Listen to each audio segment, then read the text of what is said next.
Well, if everybody has been following this show for a while, most of you probably know Jason Criddle.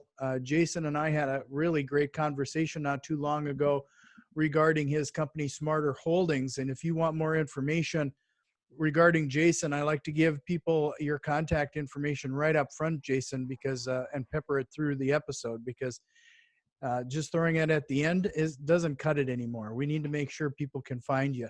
So head over to jasoncriddle.com and you'll find those links again in the show notes. But I got to give Jason a lot of credit because there's a lot of mindset that we've chatted about before, Jason. And this time you have something that's pretty interesting, and it's all around. You got a new book coming out called Follow the Need, and talking about pivoting and taking, I shouldn't say taking advantage of the situation, but adapting your business to the current environment. Let's dive right in there and start off talking about a little bit about what you're doing and how this could possibly impact our listeners. Jack, I was walking into Walmart. This happened 2 weeks ago. I was walking into Walmart and there was a lady with her child standing outside begging. Now, whenever I say that, everybody that's listening to it, we all compartmentalize those words and we think about the time that we were about to walk into a store and somebody was begging us for money, right? This lady was begging for a mask so she could go in and pick up a prescription for her child. Wow. Wow. Eye-opening. This is a new problem. This is, whenever COVID happened, we got on, we talked about how people could invest in alternative markets. But all of a sudden I had this epiphany, like people beg for money, people beg for water, people beg for food. I've never seen anybody beg for a mask before. How many times have you left your house and forgot your cell phone? How many times have you left your house and forgot your wallet? Could you imagine leaving a mask and needing to go and pick up a prescription and a store does not let you inside? I mean, that's the kind. And so I went back to my car because I always carry extra masks in my car. I went back to my car, got a mask, gave it to the lady, didn't think anything about it, went inside. And I was thinking to myself, man, Walmart needs to sell masks at their door. And then boom, it was like lightning just hit. And I started thinking about Smartr Commerce, our software company, and how we've been connected to apps and websites for so many years, but now we have our own little credit card readers that are coming out in the market. And I was sitting there thinking like, man, somebody could stand by the door with our credit card reader and they could just take, $1 per mask very, very easily. And then I was like, man, wouldn't it be really cool if you were supplying the mask to them and then we're also getting the credit card transaction. So I started looking into buying masks from overseas and basically flipping them. Got my pricing down. We're looking at a 7 times return if we can flip masks at a retail price. And then I thought to myself, well, what if we manufacture them? What if we started our own mask manufacturing plant right here in the good old US of A? Not only would it be cool because we'd be manufacturing this in the USA, but it would also have that made in the USA stamp on it, and we could get masks cheaper. And we found out by doing this, we were looking at a 4 times return, then we were looking at 7 times return. Now we're looking at like a 50 times return on each mask. Gears are still rolling, So we go ahead and we put all of this information in an affiliate app, one of our Smartr apps. Anybody in the world can download Smartr Marketing. Anybody in the world can buy one of our affiliate apps. Anybody in the world can put whatever product that they want on these affiliate apps and sell it. Well, we put this product on an affiliate app, and Jack, in less than a month, we're making almost $120,000 a month worth of revenue.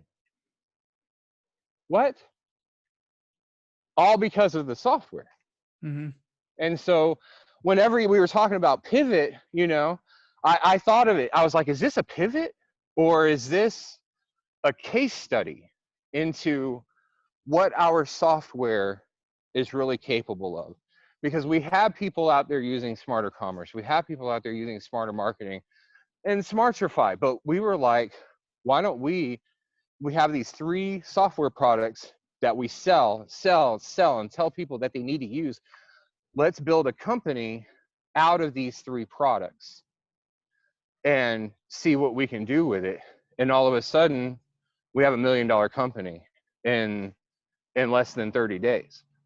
And so one of the reasons why I want to talk to you, man, is not just because somebody can download the the Express Mass Delivery app.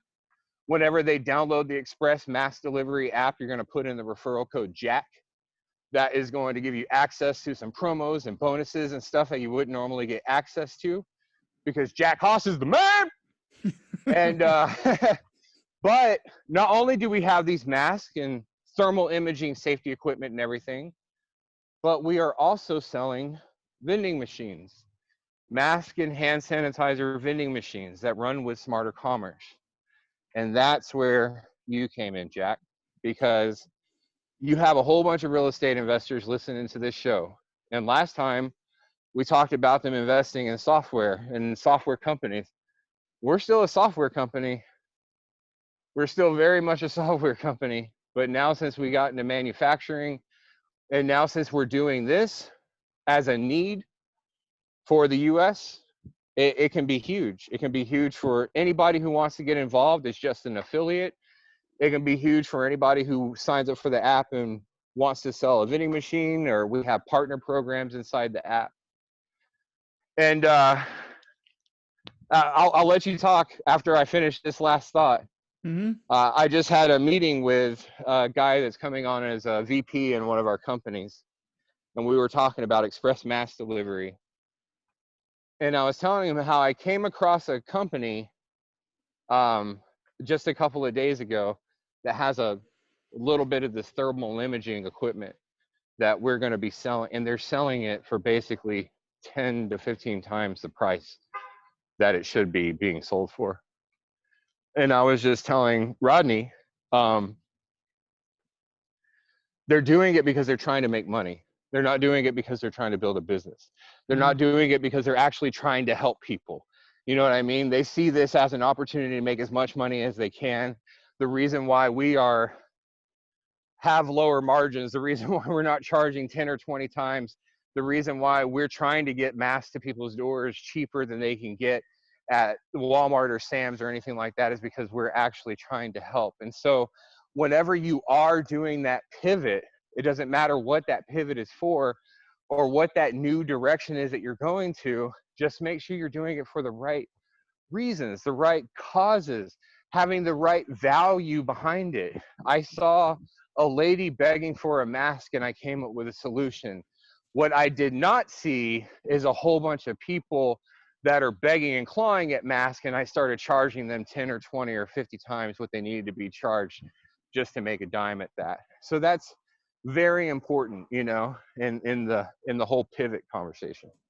Yeah, no, this is awesome. And I think what we really need to focus on there is that a lot of these real estate investors, including myself, we might have some multifamily apartments, and we might be selling in those apartments. We might have a vending machine today that we're selling candy bars or laundry detergent or something.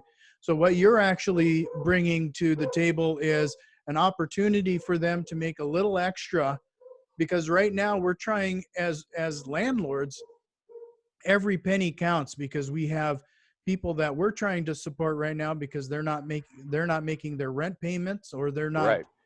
So any way we can not only help them, but make a little extra money to try to subsidize those type of activities is definitely worthwhile.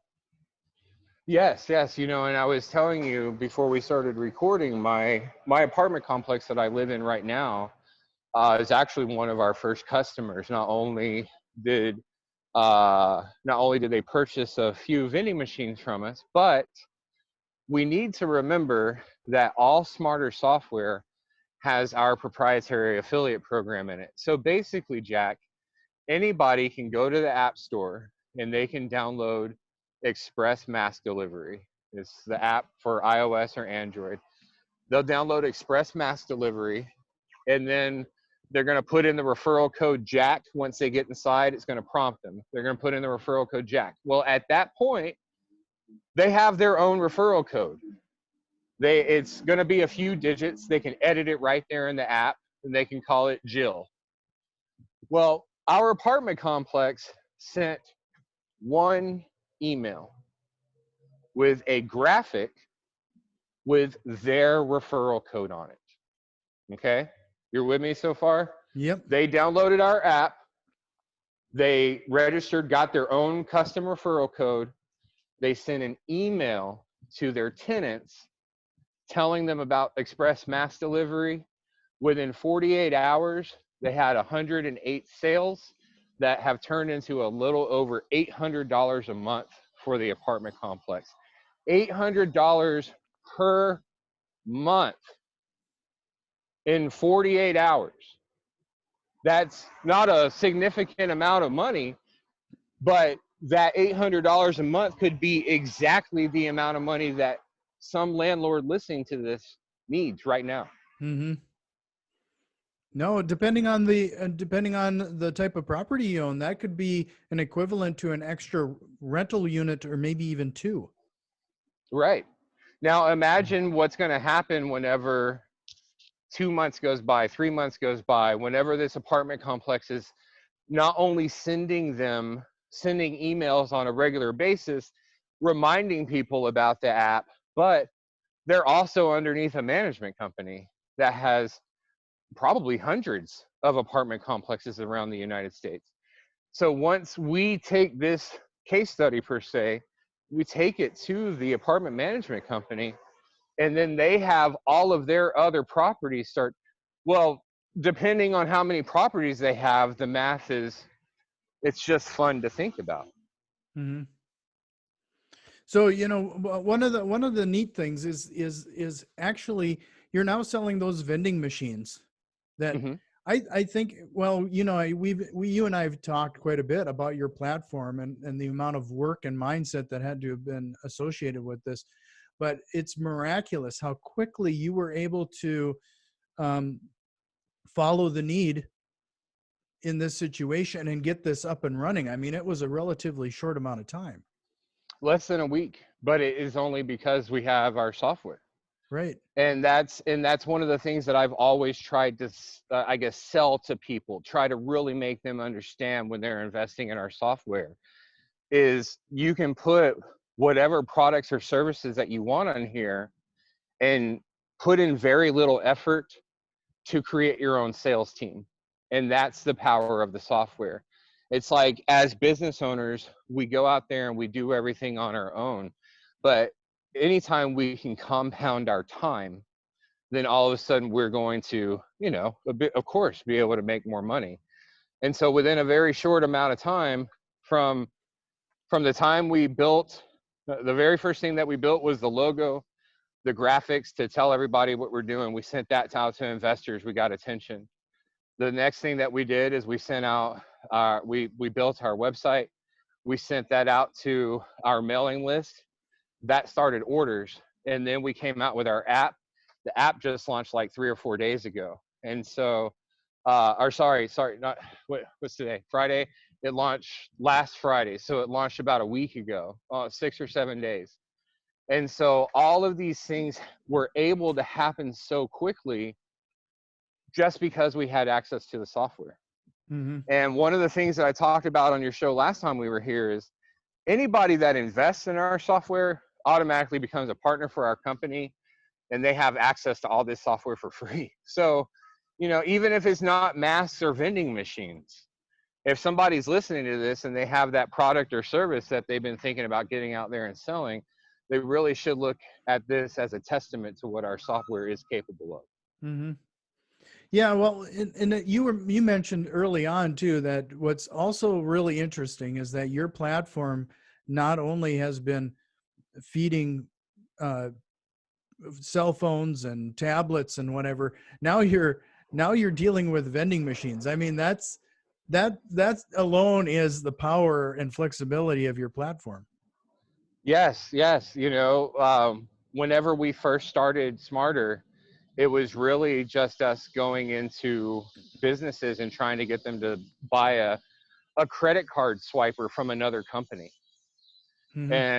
And I realized this was back in 2013, 2014.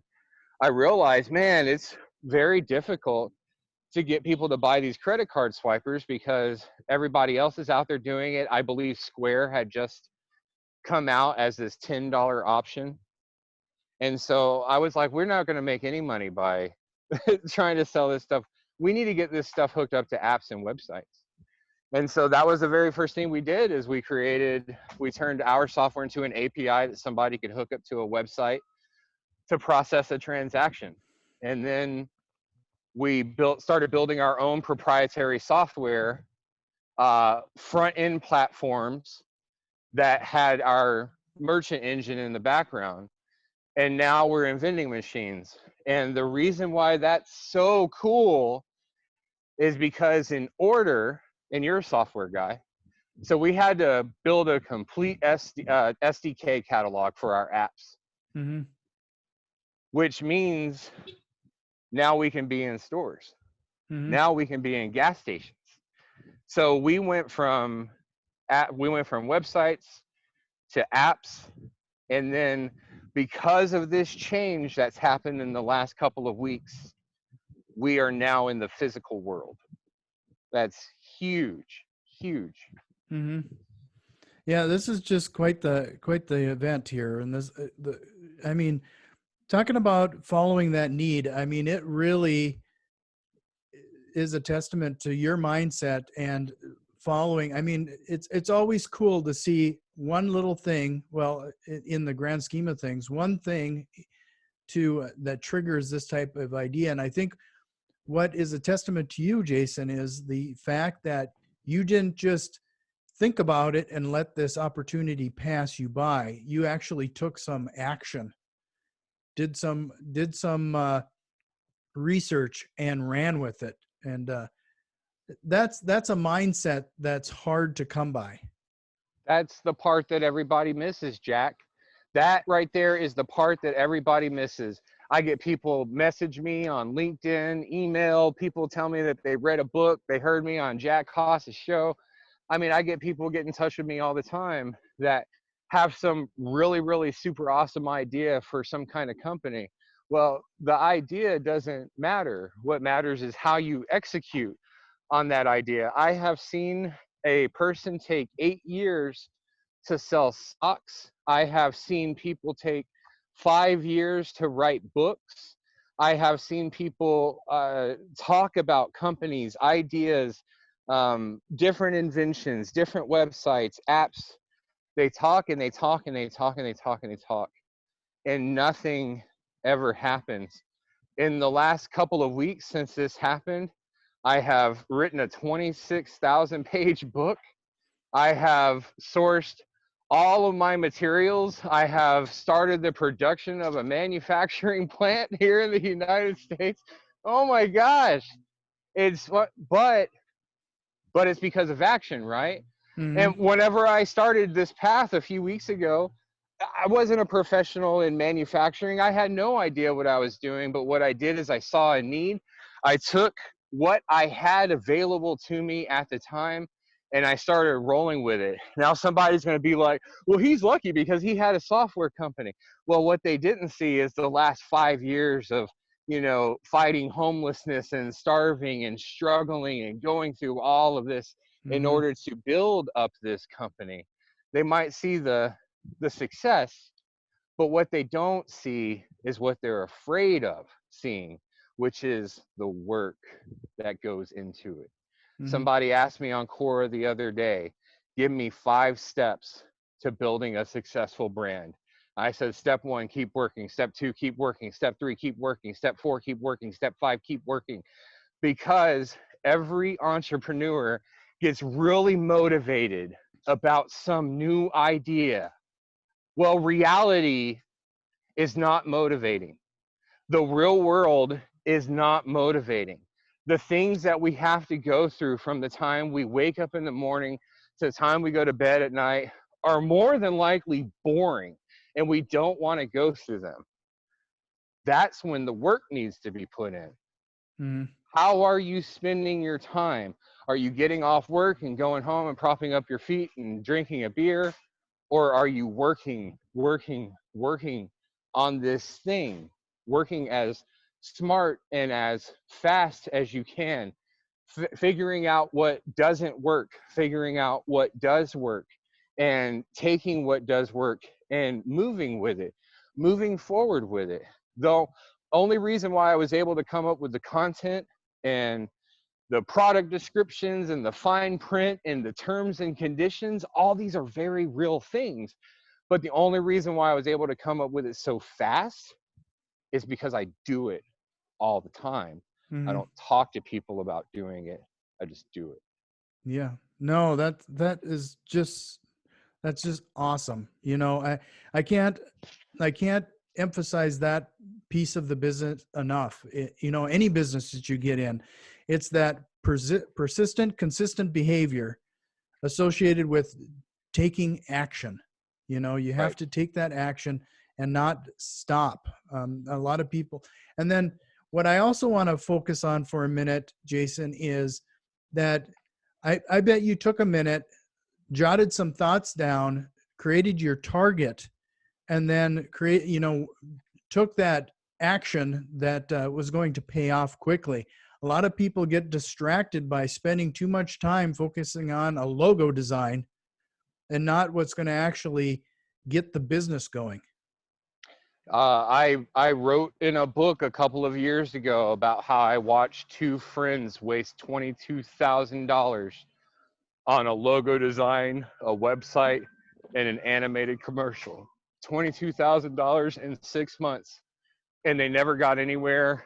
The business is not there. It was just a waste. It was like, what was the point? Like, why did you guys even get started on this? Right. And they are focused on the very wrong things. But I think that humans, we like to seem busy. Your average person likes to post on social media that they're doing things. They go to the gym and they they go stand by the mirror and they flex. Well, it's really cool that you stood by the mirror and flexed and took a picture of it.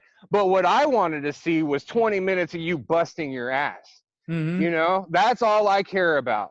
I don't care about the before. I don't care about the after. I care about the action you're taking now. And if you show me that action you're taking now, then I can tell you what kind of results you're going to have in the next 3 months, 6 months, 10 months down the road. And like I said, those are the things that people miss is taking the actions and taking the right actions. I have a Forbes article out there. I can't remember the name of the Forbes article, but if someone were to Google Jason Criddle Forbes, then they're going to see all the articles come up that I wrote on Forbes. And in one of them, I'm talking about a chiropractor that I knew. He and his wife were in business for a long time. They were struggling for a long time. They spent a long time doing the wrong thing. So they tried a new marketing program to get people into their new office.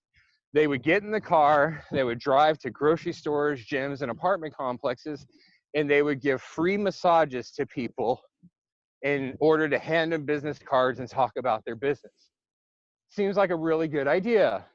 And after a year, they brought in 0 customers by doing it. Now, you would think that they would have realized after a week that it wasn't working, but it took them a year. And so in that year, the people that were showing up to the office, well, there was nobody there to serve them because they were out at grocery stores massaging people. 2, they didn't sell massages. They sold chiropractic adjustments. It's like you're trying to sell houses and you're giving people free Dr. Pepper. Hey, man, you like that Dr. Pepper? You want to buy the house now? What? That doesn't make any sense. So anyway, so we sat down and we figured out, where are your customers coming from?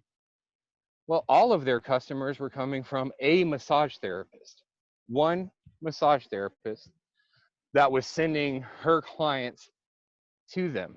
So we put together a list, hundreds, every massage therapist that we could find on Google within, I think, 15 or 20 miles of their office location. We sat down and we started making cold calls.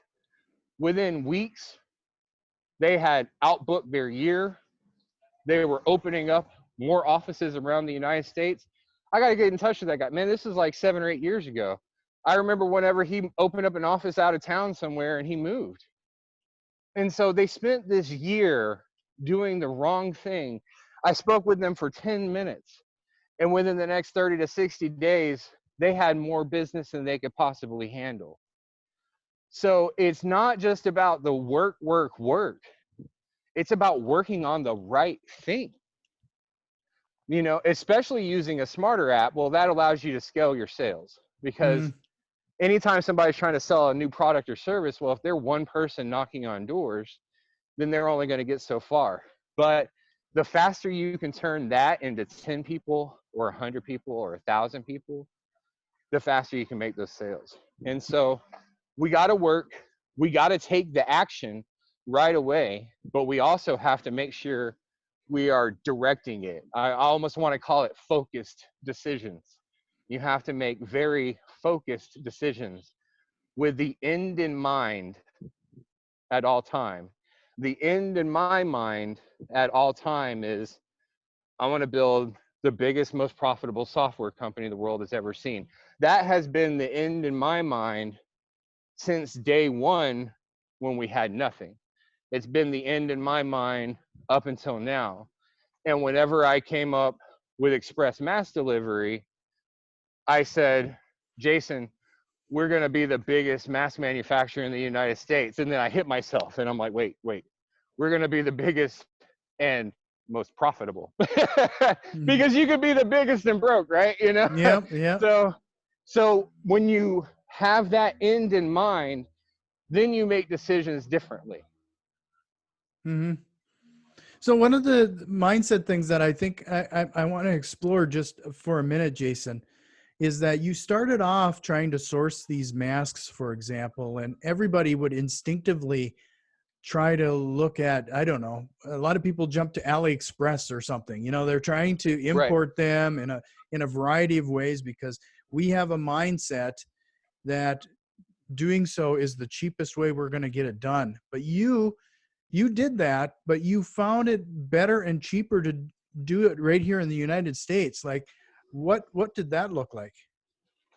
Well, one of the things that I was thinking is, you know, back in June, I believe it was, there was a whole bunch of stuff going on with the FDA, because somebody had imported a whole bunch of KN95 masks that were using the wrong material.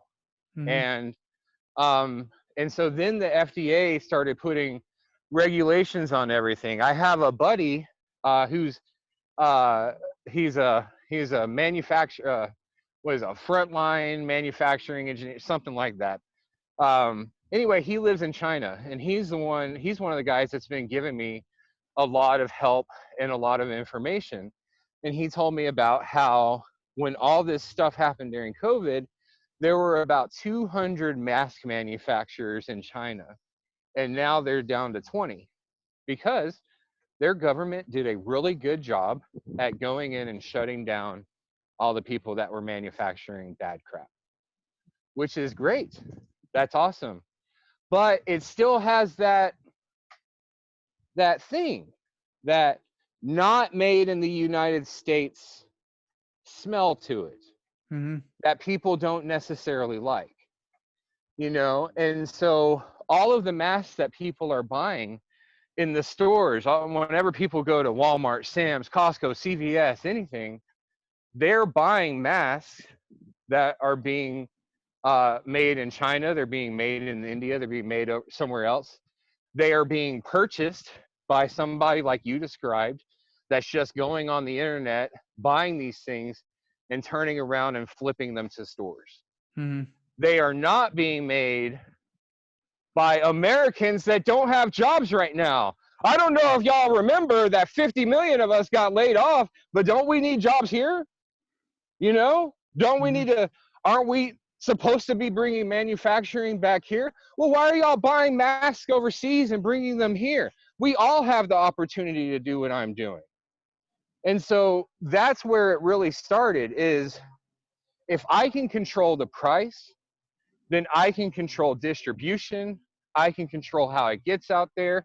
I have the ability to sell retail, bulk, wholesale prices. I have so many more options. And one of the very first things that I thought to myself whenever I saw that lady standing outside Walmart is, man, she needs a mask. Her kid needs a mask.